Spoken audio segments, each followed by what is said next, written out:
Hey guys, welcome back to CXO Conversations live at IFF 2026. I'm Matteo Rizzi, your podcast guy of the whole week, looks like. So I'm here with David Nandwa, founder and the CTO of HoneyCoin. David, Yes. welcome. Thank you for having me, Matteo. Excited to be here, and it's been such an amazing week. So, okay, guys, this is going to be one of these podcasts where, you start talking, you think you have 25 minutes, and 2 hours later, you keep talking, and it's they might have to stop us. unscripted. Did Yeah, you yeah, receive yeah. any briefing for the podcast? Zero, none. Exactly, Yeah. exactly. So, David and I look like old brothers. I look old. He looks like a brother. But we only met yesterday Yes. on stage, Yes. right? Yes, that's the first time we met. Forum, careers track at IFF. Yeah. David, give us the 2 minutes brief. You did it yesterday already so well, so please go. Yeah, so 2-minute brief. Basically, we were talking about building global teams in Africa. Now, that is such an important conversation because there's someone who came before. I want the brief about you. The brief about me. Course, Okay. Of course. Yes. Sorry, my bad. So brief on myself, very quick intro. CEO and CTO of the business of HoneyCoin, software engineer by passion, CEO by profession now, CEO and CTO of the business. Started coding at 9-10 years old, sold my first business at 15-16, second business at 18, and I've caught the entrepreneurial bug. I don't think I'll stop running companies. I'm hoping to exit HoneyCoin for a lot of money this time or run it for the rest of my life. Both outcomes are outcomes that I'm 100% amenable to, but I'm jumping ahead of myself. Let me tell you about what we do.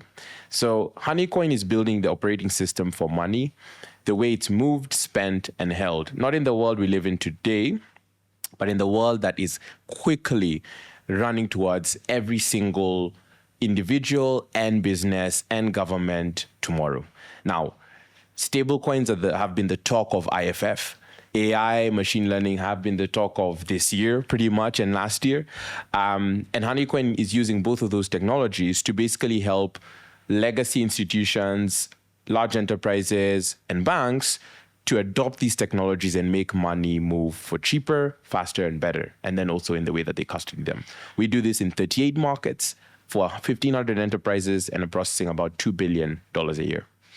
So actually, what is super interesting is that David looks like a seasoned entrepreneur, and he is one, but he's actually only 24 years old. 4 years old. So I fake it really well, right? Totally. But yes, you heard well. Yeah. He was a teenager, self-taught coder, and he actually already did sell 2 companies, which is, more than what most of first-time entrepreneurs that are older than you can say. And that's great. But he's also an extremely humble and open and smiley person. Thank you. Which is why in the last 24 hours, we bonded so well, I believe. Yeah. So, David, when everyone or most of the stablecoin companies are actually building, I want to say point-to-point rail. Yeah. Okay. You're building an infrastructure, right? Yeah. So that's your story. That is our story, and maybe I'll tell you why. And even for anyone who will watch this, I'll explain why we're approaching it that way. We made a bet 5 years ago when I started the company that stablecoins will eat finance. Now, we looked crazy. We don't look so crazy now. And the reason we made that bet is when you look at the legacy financial systems, there's nothing wrong with them. And there's companies that I deeply respect. We spoke about Swift briefly, and you, Matteo, spent 13 years there, that have done an amazing job at connecting the world. But the problem is, when you do that connection and you build it on foundations that are different levels, it's like trying to assume that the stools close to us, one is 5 inches, the other is 10 inches, the other is 20 inches. That is what exists today in the financial world and in the financial systems. Now, that bet came at the cost of having to, first of all, jump through many hoops and have to educate our customers before we can even service them. Now, but there's a world that lives in today where there are companies that are solving, to your point-to-point solutions or nice-to-haves. Nice-to-haves are trying to sell new technology like a commodity. The problem with doing that, and the reason we went the infrastructural route, is yes, we're addressing fragmentation, the problem I've just described, but the thing we're also trying to do is build defensibility. You have to build a business that the customer either finds you indispensable or you are invisible to them, and that is why they love you, right? No one thinks about the stop sign. No one thinks about the drainage that routes sewer. But when it stops working or when it's not there, you realize. And that's what HoneyCoin is. So you want to be the silent enabler nobody talks about, yes. Yet without which yes. it would be impossible to power the stablecoin rails. The music will stop. That's what we want to be.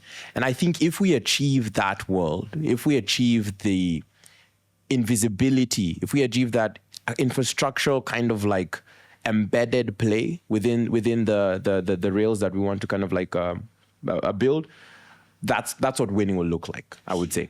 Okay, David, by the way, guys, I had so many questions and I just, I give you 2 or 3. If we had a live poll that we could decide where to go next. But which question to ask and when, Let's have an imaginary poll. Okay. I give you 3 or 4 different questions from different topics and you pick. Okay, yeah. One is, I'm very curious about the name, HoneyCoin. Where did it come from? Okay. One. Mm-hmm.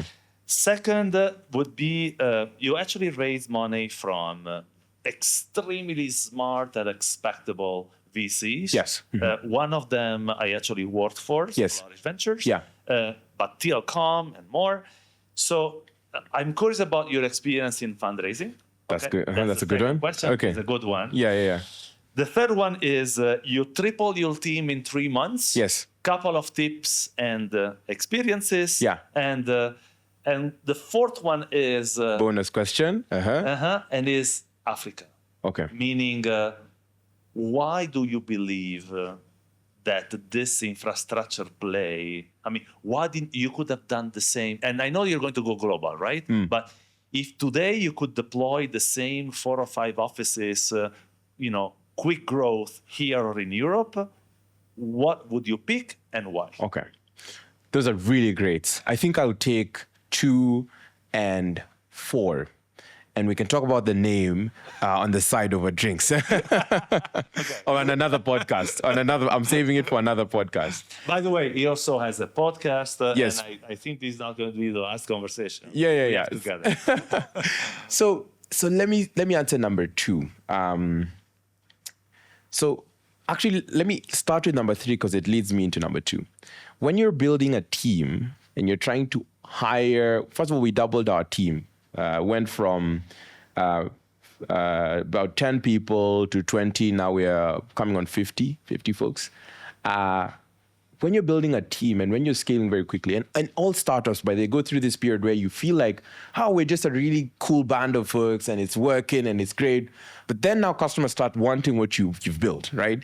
The startups go through this trough of despair and unknown, and then now you come out with a solution and PMF, product market fit. When you have PMF, now you're like, okay, everything is breaking. People are messaging me, people are contacting me, they want what we have, but I don't have the time.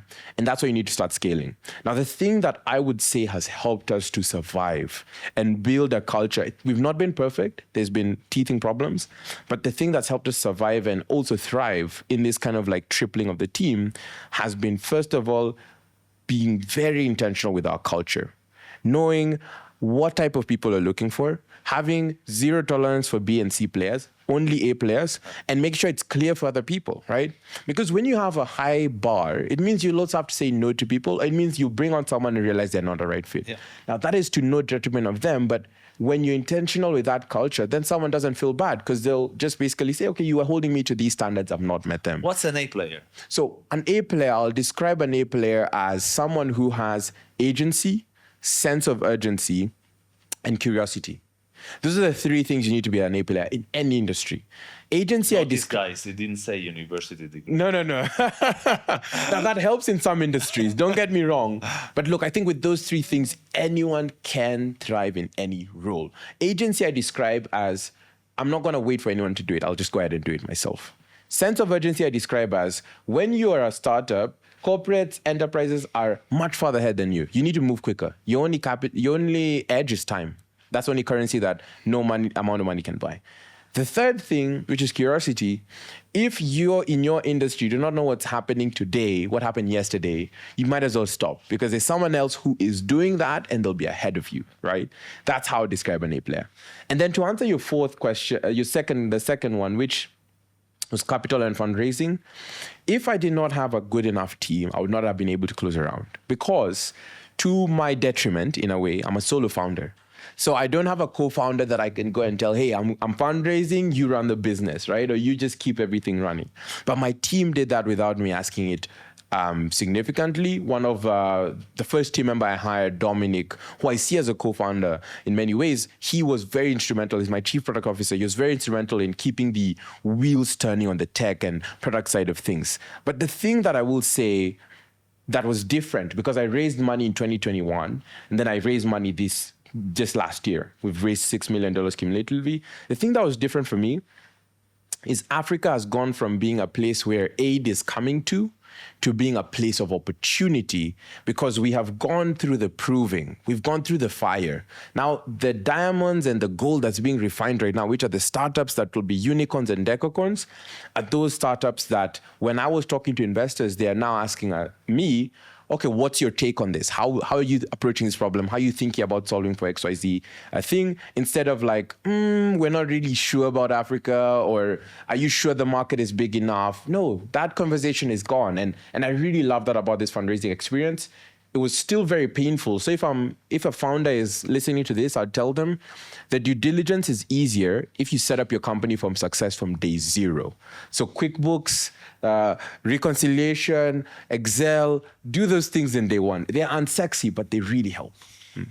And if you as a solo founder, sometimes I suppose that you need some sort of a soundboard. You mentioned that you entered Endeavor, right? And Endeavor is like a family, for several entrepreneurs, where you can find that sort of, challenging soundboard that you need.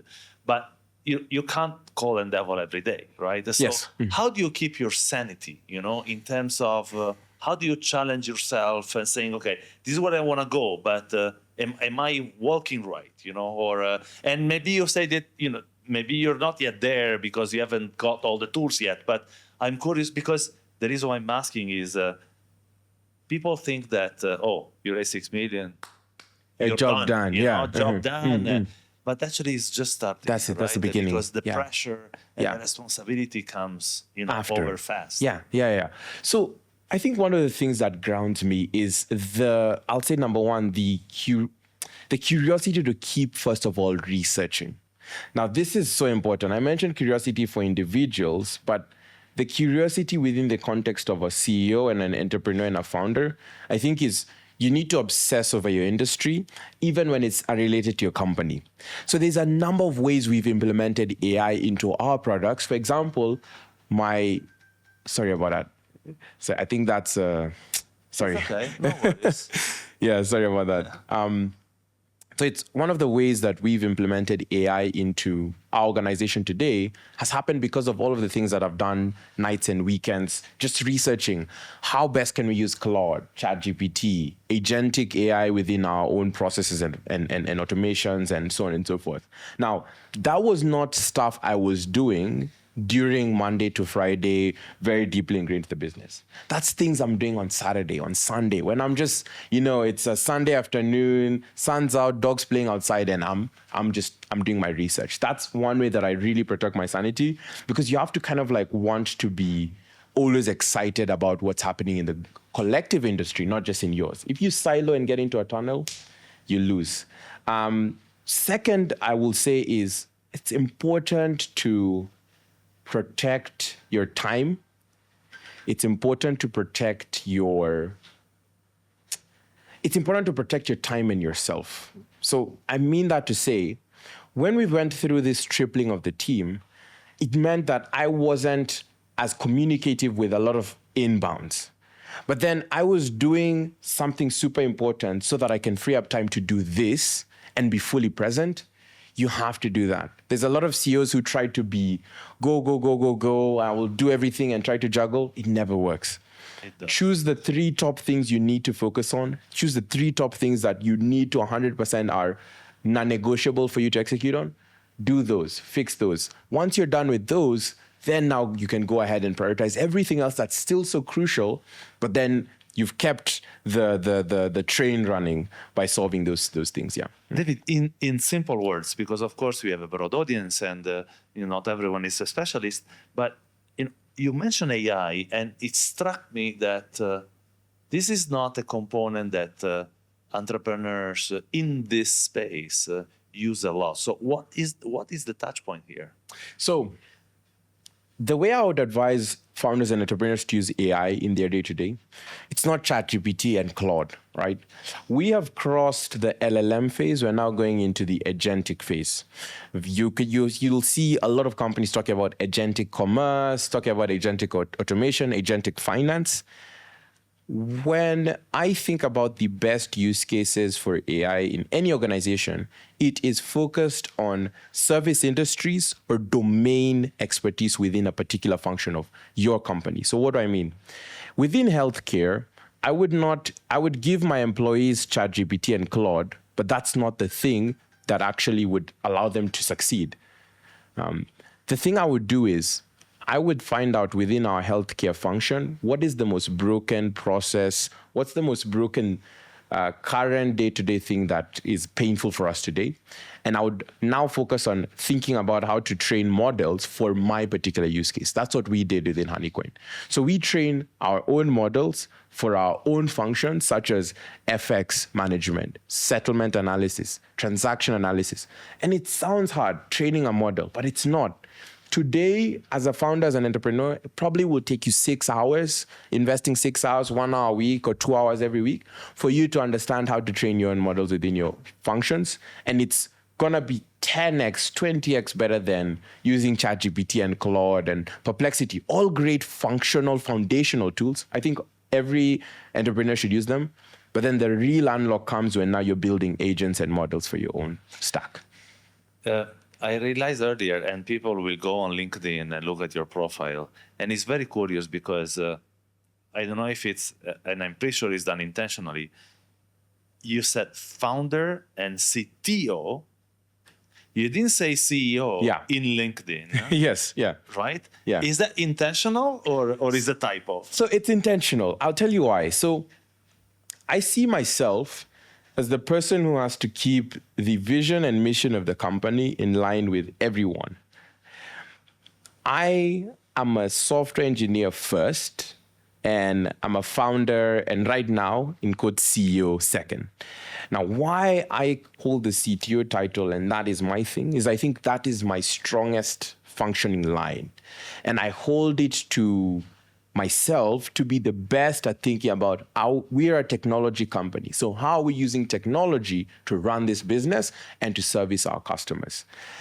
I think every founder should play to their strengths. You can be CEO, but you're really the best marketer in the world. So you're like CEO, you have a CMO, but you hold that to yourself. And that's why I identify like that on LinkedIn, because when I introduce myself, if I took away all my titles, I'd just tell them, look, I'm just a guy who loves coding. I love computer science, right? And I hold to that reality because, like I just briefly mentioned, playing to that strength is what helps me to do everything else really well. So I'm really curious about many things, but let's start with one. Tell me what it is your very first company when you were a teenager that you built and sold. I'll tell you. So I was in Dar es Salaam. There's a CEO of a venture studio who found me. It was fortunate for him to find me in a church, the church we used to go to.